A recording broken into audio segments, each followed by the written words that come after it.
ಓಂ ನಮೋ ವೆಂಕಟೇಶಾಯ. Tirumala Tirupati latest ಅಪ್ಡೇಟ್ಸ್ಗೆ ಸ್ವಾಗತ. ನಾವು ನಿಮ್ಮ ಎಸ್ಕೇಪ್ ಟ್ರಾವೆಲರ್ಸ್. ನೀವೇನಾದರೂ ಮೊದಲನೇ ಬಾರಿಗೆ ನಮ್ಮ ವಿಡಿಯೋನ ನೋಡ್ತಿದ್ರೆ ದಯವಿಟ್ಟು ನಮ್ಮ ಚಾನೆಲ್ನ ಸಬ್ಸ್ಕ್ರೈಬ್ ಮಾಡ್ಕೊಳ್ಳಿ. ಹಾಗೆ ಈ ವಿಡಿಯೋನ ಲೈಕ್ ಮಾಡಿ. ನೀವು ಹೆಚ್ಚು ಲೈಕ್ ಮಾಡಿದ ಹಾಗೆ ನಮಗೆ ಹೆಚ್ಚು ಪ್ರೋತ್ಸಾಹ ಸಿಗುತ್ತೆ ನಿಮಗೆ ಇನ್ಫಾರ್ಮೇಷನ್ ಕೊಡೋದಕ್ಕೆ. ಪ್ರಸ್ತುತ ಈ ವಿಡಿಯೋದಲ್ಲಿ ನಮಗೆ ಸಾಕಷ್ಟು ಮೆಸೇಜಸ್ ಬರ್ತಿತ್ತು. ಅಲಿಪಿರಿ ಮಾರ್ಗ ಮತ್ತು ಶ್ರೀವಾರಿ ಮೆಟ್ಲು ಮಾರ್ಗದ ಡಿಫ್ರೆನ್ಸಸ್ ಏನು, ಯಾವುದರಲ್ಲಿ ನಾವು ಬೆಟ್ಟ ಹತ್ಕೊಂಡು ಹೋದ್ರೆ ನಾವು ಬೇಗ ರೀಚ್ ಆಗ್ತೀವಿ, ಅದೇ ರೀತಿ ಯಾವ ಮಾರ್ಗದಲ್ಲಿ ಟೋಕನ್ಸ್ನ ಕೊಡ್ತಾರೆ, ಈ ಎಲ್ಲ ಇನ್ಫಾರ್ಮೇಷನ್ನ ಕೇಳ್ತಾ ಇದ್ರು. ಆದ್ರಿಂದ ನಿಮಗೆ ಈ ವಿಡಿಯೋದಲ್ಲಿ ಸಂಪೂರ್ಣವಾಗಿ ಅಲಿಪಿರಿ ಮಾರ್ಗ ಮತ್ತು ಶ್ರೀವಾರಿ ಮೆಟ್ಲು ಮಾರ್ಗದ ಒಂದು ಇನ್ಫಾರ್ಮೇಷನ್ನ ತಿಳಿಸ್ಕೊಡ್ತೀವಿ. ಆದ್ರಿಂದ ವಿಡಿಯೋ ಸ್ಕಿಪ್ ಮಾಡ್ದಲೆ ಕಂಪ್ಲೀಟ್ ಆಗಿ ನೋಡಿ. ಮೊದಲಿಗೆ ನಿಮಗೆ ತಿರುಪತಿಯಿಂದ ತಿರುಮಲಕ್ಕೆ ರೀಚ್ ಆಗೋಕ್ಕೆ ನಿಮಗೆ 3 ಮಾರ್ಗಗಳಿದೆ. ಒಂದು ಅಲಿಪಿರಿ ಮಾರ್ಗ, ಇನ್ನೊಂದು ಶ್ರೀವಾರಿ ಮೆಟ್ಲು ಮಾರ್ಗ, ಇನ್ನೊಂದು ನೀವು ಘಾಟ್ ರೋಡ್ ಮೂಲಕ ತಿರುಮಲಕ್ಕೆ ರೀಚ್ ಆಗ್ಬೋದು. ಅಂದ್ರೆ ನಿಮ್ಮ ಪ್ರೈವೇಟ್ ವೆಹಿಕಲ್ ಅಥವಾ ಬಸ್ಸಲ್ಲಿ ನೀವು ತಿರುಮಲಕ್ಕೆ ರೀಚ್ ಆಗ್ಬೋದು. ಈಗ ಮೊದಲಿಗೆ ನಾವು ಅಲಿಪಿರಿ ಮಾರ್ಗದ ಒಂದು ಇನ್ಫಾರ್ಮೇಷನ್ನ ನೋಡೋಣಂತೆ. ಅಲಿಪಿರಿ ಮಾರ್ಗದಲ್ಲಿ ಟೋಟಲ್ ಆಗಿ ನಿಮಗೆ 3550 ಮೆಟ್ಲಿರುತ್ತೆ ಮತ್ತು ಇದರ ಡಿಸ್ಟೆನ್ಸ್ ಬಂದ್ಬಿಟ್ಟು ನಿಮಗೆ 9 ಕಿಲೋಮೀಟರ್ ಆಗುತ್ತೆ. ಅಲಿಪಿರಿ ಮಾರ್ಗದಿಂದ ನಿಮಗೆ ತಿರುಮಲಕ್ಕೆ ರೀಚ್ ಆಗೋಕ್ಕೆ ನಿಮಗೆ ಅಟ್ಲೀಸ್ಟ್ 3 to 5 hours ಆದರೂ ಹಿಡಿಯುತ್ತೆ. ಇನ್ನು ಈ ಅಲಿಪಿರಿ ಮಾರ್ಗದಲ್ಲಿ ನಿಮಗೆ ಯಾವುದೇ ರೀತಿಯ ಟೋಕನ್ಸ್ ಅಂದರೆ ದರ್ಶನದ ಟಿಕೆಟ್ಸ್ನ ಕೊಡೋದಿಲ್ಲ.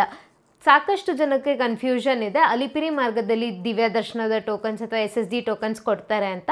ಆದರೆ ಅಲಿಪಿರಿ ಮಾರ್ಗದಲ್ಲಿ ನಿಮಗೆ ಯಾವುದೇ ರೀತಿಯ ಟೋಕನ್ಸ್ನ ಕೊಡೋದಿಲ್ಲ.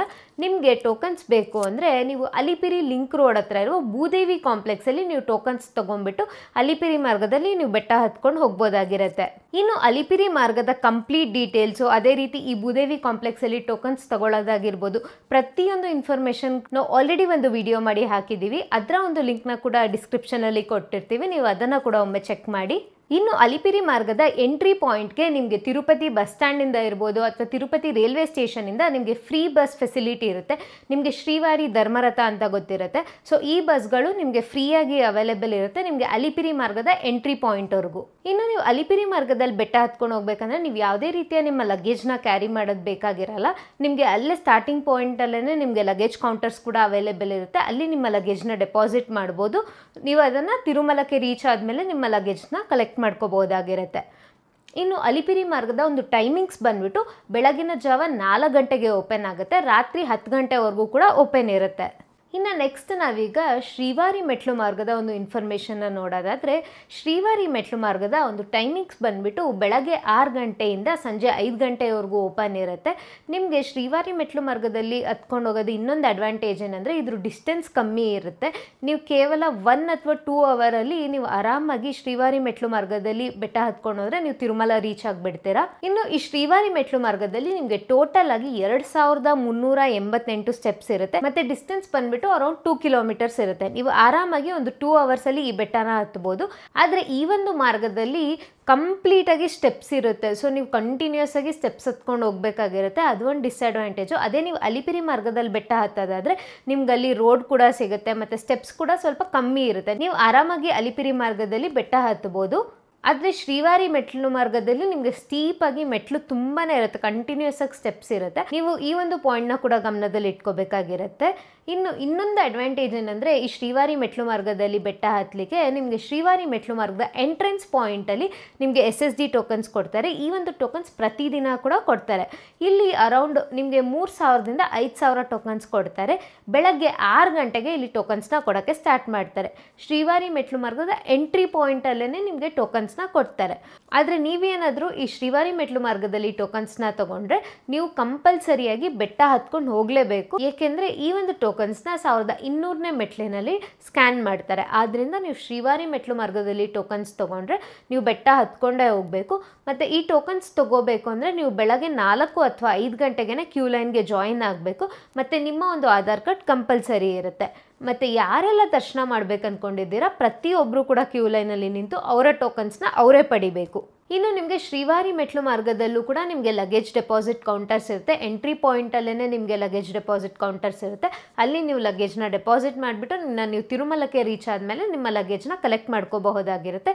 ಈ ಲಗೇಜ್ ಡೆಪಾಸಿಟ್ ಕೌಂಟರ್ ಏನಿದೆ ಅಲ್ಲ ಅದು ಉಚಿತವಾದ ಕೌಂಟರ್ಸ್ ಆಗಿರುತ್ತೆ.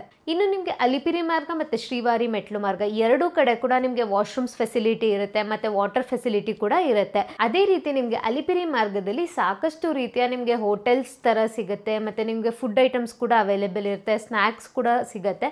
ಆದರೆ ನಿಮಗೆ ಶ್ರೀವಾರಿ ಮೆಟ್ಲು ಮಾರ್ಗದಲ್ಲಿ ನಿಮಗೆ ಏನು ಕೂಡ ಸಿಗಲ್ಲ, ಯಾಕಂದರೆ ಡಿಸ್ಟೆನ್ಸ್ ಕೂಡ ಕಮ್ಮಿ ಅಲ್ಲ. ಆದ್ದರಿಂದ ನಿಮಗೆ ಶ್ರೀವಾರಿ ಮೆಟ್ಲು ಮಾರ್ಗದಲ್ಲಿ ಯಾವುದೇ ರೀತಿಯ ಫುಡ್ ಐಟಮ್ಸ್ ಸಿಗೋದಿಲ್ಲ.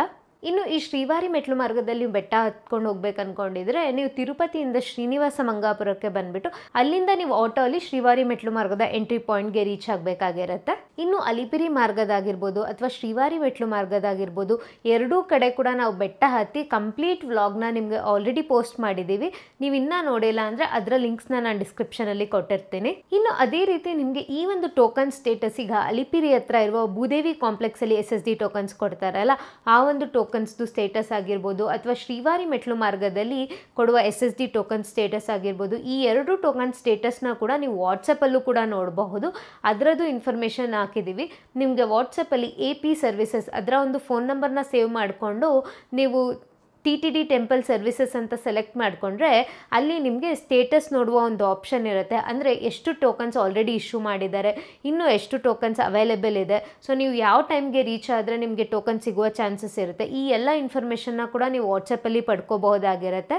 ನೀವೇನಾದರೂ ಅಲಿಪಿರಿ ಮಾರ್ಗದಲ್ಲಿ ಬೆಟ್ಟ ಹತ್ಕೊಂಡು ಹೋಗ್ಬೇಕು ಅಂದ್ಕೊಂಡಿದ್ರೆ ನೀವು ಭೂದೇವಿ ಕಾಂಪ್ಲೆಕ್ಸಲ್ಲಿ ಟೋಕನ್ಸ್ ತೊಗೋಬೇಕು ಅಂತ ಹೇಳಿದ್ವಿ ಅಲ್ಲ, ಇಲ್ಲಿ ನಿಮಗೆ ಭೂದೇವಿ ಕಾಂಪ್ಲೆಕ್ಸಲ್ಲಿ ರಾತ್ರಿ 9 ಗಂಟೆಗೆ ಟೋಕನ್ಸ್ನ ಕೊಡೋಕ್ಕೆ ಸ್ಟಾರ್ಟ್ ಮಾಡ್ತಾರೆ.